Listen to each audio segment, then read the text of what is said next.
Hey everyone, welcome back. Hope you're having a fantastic day so far. So, lawmakers in Washington want to make two big changes come 2026 or even earlier than that. In today's video, we are going to be covering what those two changes are, plus one other change that is going to be starting coming up on September 30th. In today's video, once again, we are going to be covering everything that you need to know. But before we go ahead and dive into for today, if you would like to receive up to $200 in free stock or $200 in free cash, in a pinned comment below, I will be leaving a link to Robinhood.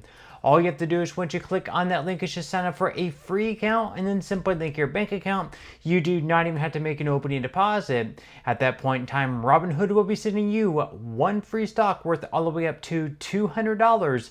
And if you'd rather just have the cash, all you have to do is once you receive the free stock, is just sell it for what it's worth and then transfer the cash value right back to your bank account. Okay, so diving right into for today. So once again, Washington wants to make two big changes to Social Security by the end of 2026, possibly earlier than that, if they're able to do so. This is something that has the backing of President Donald Trump and also has the backing of Democrats and Republicans. This is a bipartisan idea. Plus, one other big change is going to be coming up starting on September 30th, and this change has to do with how thousands of Social Security beneficiaries are able to receive their payments. So we're going to go ahead and dive into it for today, starting out with this article here from CBS News. This has to do with the change coming up on September 30th. So according to CBS, after 85 years of sending out paper checks to retirees, the Social Security Administration is transitioning to electronic payments in what it says is an effort to modernize its services and improve efficiency. So starting on September 30th, the SSA will no longer issue paper checks to its nearly 70 million recipients, instead sending benefits through either direct deposit or a prepaid debit card. Now, of course, there are going to be some exceptions to that for paper checks. So while the agency is pulling away from paper checks, there are some exceptions. The spokesperson confirmed to CBS News that the agency will continue to issue paper checks to people who have no other way to receive payments, echoing what it told CBS News in July after it announced the move to electronic payments. President Trump set the shift away from paper checks in motion with a March executive order that mandated all federal payments be digitized. Paper-based checks, the White House said at the time, impose unnecessary cost, delays, and risk of fraud, lost payments, theft, and inefficiencies.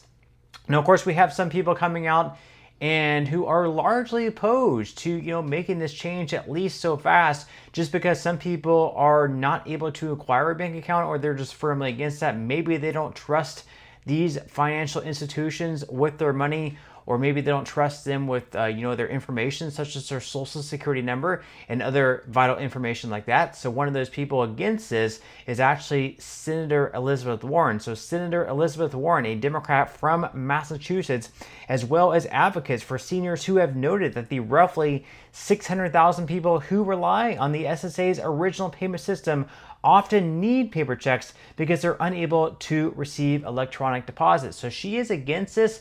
Although, once again, if you're not able to acquire a bank account, you can always get a direct express card instead. And they're also currently offering waivers, although that's not necessarily the easiest thing to get. Obviously, you have to jump through some hoops, bureaucratic hoops, to file those waivers through and make it so you can still receive paper checks. But that is something they do want to move away from. And once again, on September 30th, they are going to move on to complete electronic payments, where you're only able to receive a direct deposit into your bank account or a deposit onto your direct express card. Again, the White House is saying this is because of fraud. They want to prevent fraud from taking place, maybe checks from getting lost in the mail, stolen, and they also want to make it so they're not spending as much money. I believe it's like 15 cents for each check to be deposited into a bank account, whereas if they're actually going to send a paper check in the mail, for each person receiving a paper check in the mail, it costs the government right around 50 cents. So of course they want to save money as well.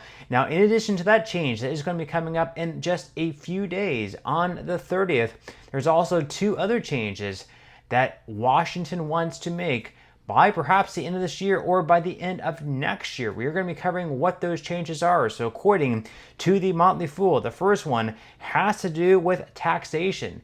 So believe it or not, in 2025, right around 50% of Social Security beneficiaries are paying some tax on the benefits that they're receiving. Now, the One Big Beautiful Bill Act did increase the standard deduction by $6,000 for individual filers and double that at $12,000 for joint filers. So of course, there's going to be fewer people that now have to pay taxes on their Social Security benefits because their standard deduction is now a little bit higher. They're able to deduct more on their taxes, so they may not have to pay any sort of taxes on their benefits. However, there's still some people that will have to pay some sort of tax on their Social Security benefits despite throughout their working careers paying into the trust fund, paying into the system, and now that they finally get the money back out of the system that they already were taxed on, they're paying taxes on that money once again. That is a form of double taxation.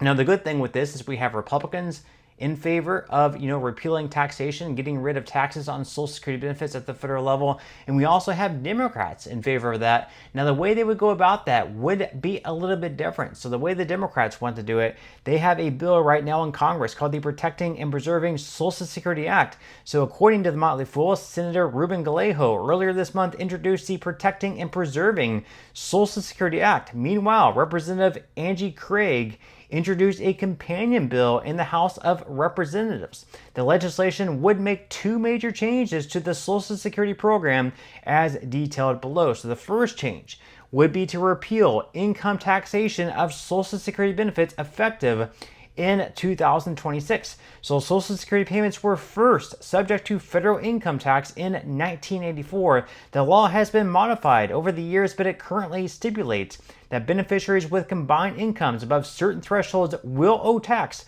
on up to 85% of Social Security benefits. However, Congress has never adjusted the combined income limits to account for inflation, but Social Security payments have received regular cost of living adjustments. That means the taxation thresholds are still the same, but benefits have risen substantially in the last 40 years. Consequently, far more beneficiaries owe taxes on benefits today. So back in 1984, whenever this tax was first applied, there were very few Social Security recipients actually paying taxes on their benefits. But since these, the tax brackets were never adjusted for inflation, over the years, each year we have a higher amount, a higher percentage of Social Security beneficiaries now paying taxes on their benefits. And of course, once again, Democrats and Republicans want to remove that taxation. Now, the way the Democrats want to do it is they want to apply the Social Security payroll tax to earnings above $250,000 per year. So Social Security is primarily funded by a dedicated payroll tax. Employees and employers each pay 6.2% of wages up to the maximum taxable earnings limit, which is $176,100 in 2025. Income above the taxable limit is excluded, which means someone who makes $200,000 per year will contribute the same amount as someone who makes $2 million. Now, the You Earn It, You Keep It Act would apply Social Security's payroll tax to all income above $250,000 to ensure that high earners pay their fair share.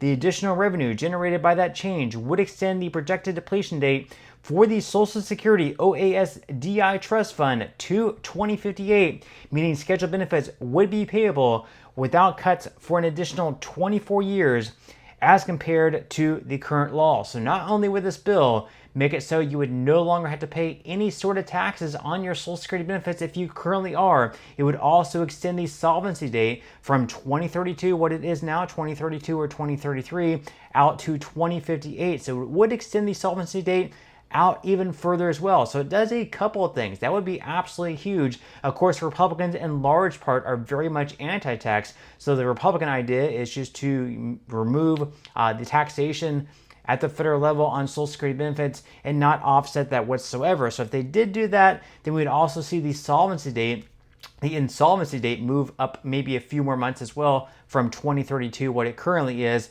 up to perhaps 2031. So at the end of the day, they would have to come up with some sort of bipartisan solution to make sure that Social Security does not go insolvent. And once again, if it does go insolvent, we will have an automatic benefit cut across the board by anywhere between 19 to 26%. This would be absolutely devastating. So we will have to wait and see what happens. But leave your thoughts and comments below.